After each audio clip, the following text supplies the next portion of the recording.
Hello, നമസ്കാരം friends. നമ്മൾ ഇന്ന് നോക്കുന്നത് ഭഗവാൻ ഹനുമാനെ കുറിച്ചാണ്. ഹനുമാൻ അല്ലെങ്കിൽ ആഞ്ജനേയൻ രാമായണത്തിലെ പ്രധാന കഥാപാത്രമായ ഒരു വാനരനാണ്. ഹൈന്ദവ വിശ്വാസം അനുസരിച്ച് സപ്ത ചിരഞ്ജീവികളിൽ ഒരാളാണ് ഹനുമാൻ.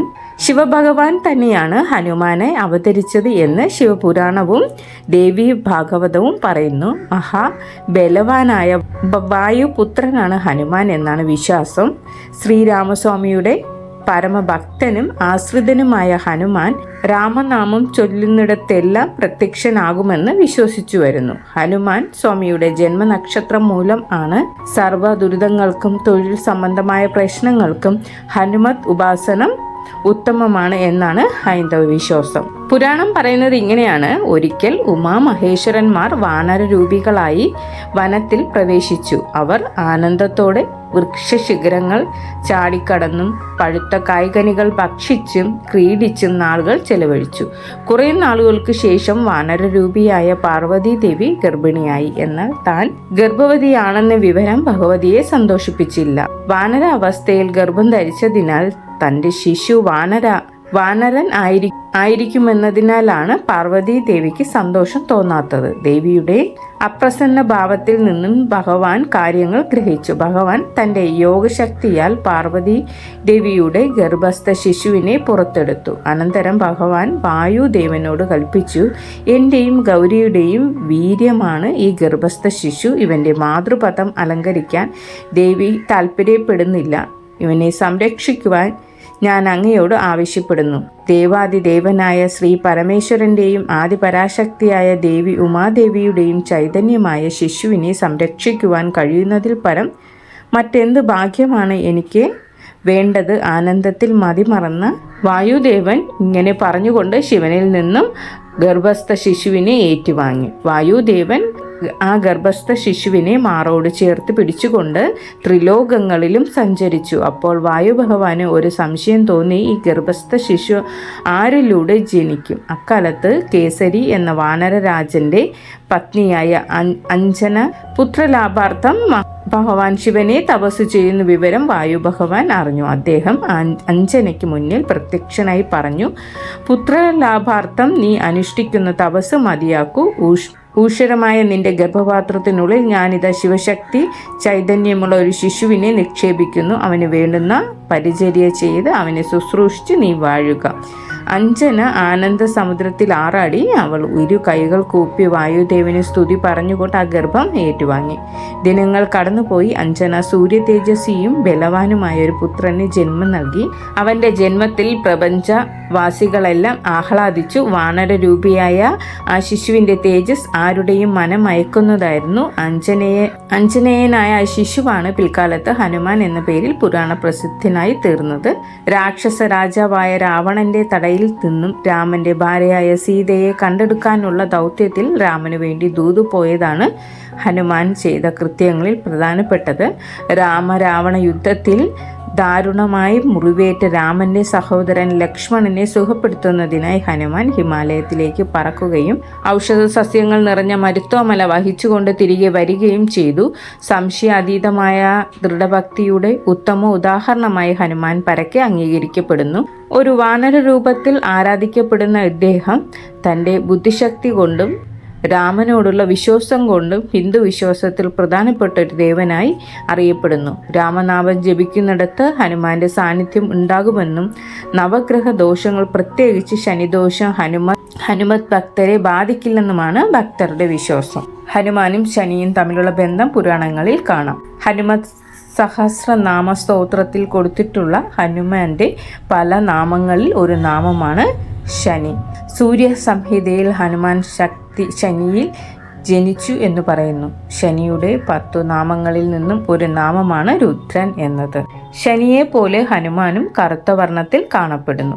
ഗഡവാൽ പ്രദേശത്ത് ശനി പ്രസിദ്ധമായത് കാരണം ഹനുമാനും ശനിയെ പോലെ ഇരുമ്പിന്റെ ചാട്ടവാർ പിടിച്ചുള്ളതായി കാണപ്പെടുന്നു. ഇതുകൊണ്ടായിരിക്കും അറിയാതെ തന്നെ ശനിയുടെയും ഹനുമാന്റെയും സാമ്യത കൽപ്പിച്ചിരിക്കുന്നത്. ശനിയാഴ്ച ദിവസം ഹനുമാന്റെ പൂജയും ശനിയാഴ്ച എടുക്കുന്ന വ്രതത്തിൽ ഹനുമാന്റെ ഉപാസനയും തുടങ്ങിയത് ഇക്കാരണത്താലായിരിക്കും എന്ന് വിശ്വസിക്കുന്നു.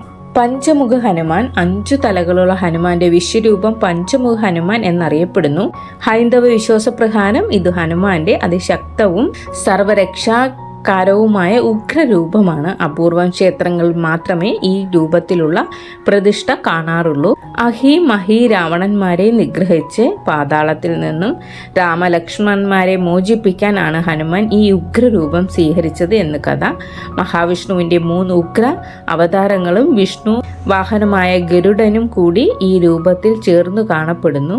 വരാഹമൂർത്തി വടക്കും, നരസിംഹമൂർത്തി തെക്കും, ഗരുഡൻ പഞ്ചമദിക്കും, ഹയഗ്രീവൻ ആകാശത്തേക്കും സ്വന്തം മുഖം പൂർവ്വദിക്കിലേക്കും ദർശിച്ചുകൊണ്ടുള്ള 5 മുഖം ആണിത്.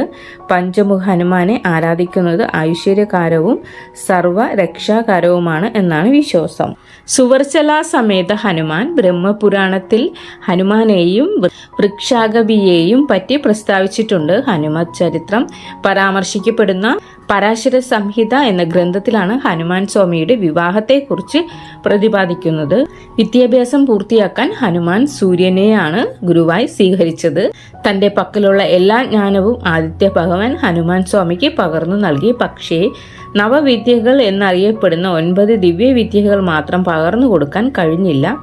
ഇവ കൂടി പഠിച്ചെങ്കിലേ വിദ്യ പൂർണ്ണമാകൂ. അതിനാൽ അതും കൂടി പഠിക്കണമെന്ന് ഹനുമാൻ ആഗ്രഹിച്ചു. 9 വിദ്യകളിൽ 5 കൂടി സൂര്യൻ ഹനുമാനെ പഠിപ്പിച്ചു. തൻ്റെ പക്കലുള്ള ബാക്കി വിദ്യകൾ പഠിപ്പിക്കാൻ നിവർത്തിയില്ലെന്നും ആദിത്യ ഭഗവാൻ പറഞ്ഞു. ബാക്കിയുള്ള 4 വിദ്യകൾ വിവാഹിതർക്ക് മാത്രമേ ഉപദേശിക്കാവൂ എന്ന വിധി ഉള്ളതുകൊണ്ടാണ് അവ ഹനുമാനെ അഭ്യസിപ്പിക്കാതിരുന്നത്. അതിനാൽ തന്നെ ശേഷിക്കുന്ന 4 വിദ്യകൾ പകർന്നു കൊടുക്കാൻ സൂര്യന് കഴിയുമായിരുന്നില്ല. ഈ പ്രശ്നം പരിഹരിക്കുവാനായി ഹനുമാനോട് വിവാഹിതനാകാൻ സൂര്യഭഗവാൻ ആവശ്യപ്പെട്ടു. പക്ഷെ ആദ്യമൊന്നും ഹനുമാൻ സൂര്യദേവനെ അനുസരിക്കാൻ തയ്യാറായില്ല. അവസാനം ഹനുമാൻ വിവാഹം നടത്താൻ സമ്മതിച്ചു. ഹനുമാൻ വിവാഹത്തിന് സമ്മതം മൂളിയതോടെ സൂര്യഭഗവാൻ ഒരു ഉപായം കണ്ടുപിടിച്ചു. സ്വന്തം തേജസ്സിൽ നിന്നും ആദിത്യൻ ഒരു കന്യകയെ സൃഷ്ടിച്ചു. വർച്ചസിൽ നിന്നും അഥവാ പ്രകാശകിരണങ്ങളിൽ നിന്നും ജന്മം കൊണ്ട് മകൾക്ക് സുവർച്ചല എന്ന നാമവും നൽകി. ഹനുമാനോട് സുവർച്ചലയെ വിവാഹം ചെയ്യാൻ ഉപദേശിച്ച സൂര്യദേവൻ ഇരുവരെയും അനുഗ്രഹിച്ചു. സുവർച്ചല സമേതനായ ഹനുമാന്റെ പ്രതിഷ്ഠ ധാരാളം ക്ഷേത്രങ്ങളിൽ കാണാം. പ്രജാപത്യ ബ്രഹ്മചാരിയാണ്, നൈഷ്ഠിക ബ്രഹ്മചാരി അല്ല. സുവർച്ചല സമേതനായ ഹനുമാനെ ഉപാസിക്കുന്നത് ഗൃഹസ്ഥർക്ക് ഉത്തമമാണ് എന്നാണ് വിശ്വാസം. പേരിന് പിന്നിലെ ചരിത്രം സൂര്യഭഗവാനെ ചുവന്ന പഴം ആണെന്ന് വിചാരിച്ച് ഹനുമാൻ കഴിക്കാനായി ആകാശത്തേക്ക് കുതിച്ചെന്നും അപ്പോൾ ഇന്ദ്രൻ വജ്രായുധം ഹനുമാന്റെ മേൽ പ്രയോഗിച്ചതായി ഐതിഹ്യമുണ്ട്. അപ്പോൾ ഹനുവിൽ മുറിവേറ്റതുകൊണ്ട് ഹനുമാൻ എന്നറിയപ്പെട്ടു. ആഞ്ജനേയൻ, മാരുതി തുടങ്ങിയ പേരുകളിലും ഹനുമാൻ അറിയപ്പെടുന്നു. അഞ്ജന എന്ന വാനരയുടെ പുത്രനായി ത്രേതായുഗത്തിലാണ് ഹനുമാൻ ജനിച്ചത്. അഞ്ജനയാകട്ടെ ഒരു ശാപത്താൽ വാനരയാവേണ്ടി വന്ന ഒരു അപ്സരസായിരുന്നു. ശിവഭഗവാന്റെ ഒരു അവതാരത്തെയും പ്രസവിക്കുമ്പോൾ പഴയ രൂപം തിരിച്ചു കിട്ടും എന്നതായിരുന്നു ശാപമോക്ഷം. അഞ്ജനയുടെ ഭർത്താവ് കേസരി എന്ന ശക്തനായ ഒരു വാനര വീരനായിരുന്നു. മുനിമാരെ ഉപദ്രവിച്ചിരുന്ന ഒരു ഭീകരനായ ആനയെ കൊന്നതിനാലാണ് ഇദ്ദേഹത്തിന് ആ പേര് ലഭിച്ചത്. കേസരിയോടൊത്ത് അഞ്ജന ശിവഭഗവാൻ തൻ്റെ പുത്രനായി ജനിക്കണം എന്ന് വളരെ കഠിനമായി പ്രാർത്ഥിച്ചിരുന്നു. ഇതിൽ സംപ്രീതനായ ശിവഭഗവാൻ ഈ വരം അവർക്ക് നൽകി. അങ്ങനെ ശിവനാണ് ഹനുമാനായി ജനിച്ചതെന്നാണ് ഹൈന്ദവ വിശ്വാസം. ഇത്രയുമാണ് ഭഗവാൻ ഹനുമാന്റെ വിശേഷങ്ങൾ. വീഡിയോ ഇഷ്ടപ്പെട്ടാൽ ലൈക്ക് ചെയ്യാനും കമൻറ്റ് ചെയ്യാനും സബ്സ്ക്രൈബ് ചെയ്യാനും മറക്കരുത്. താങ്ക്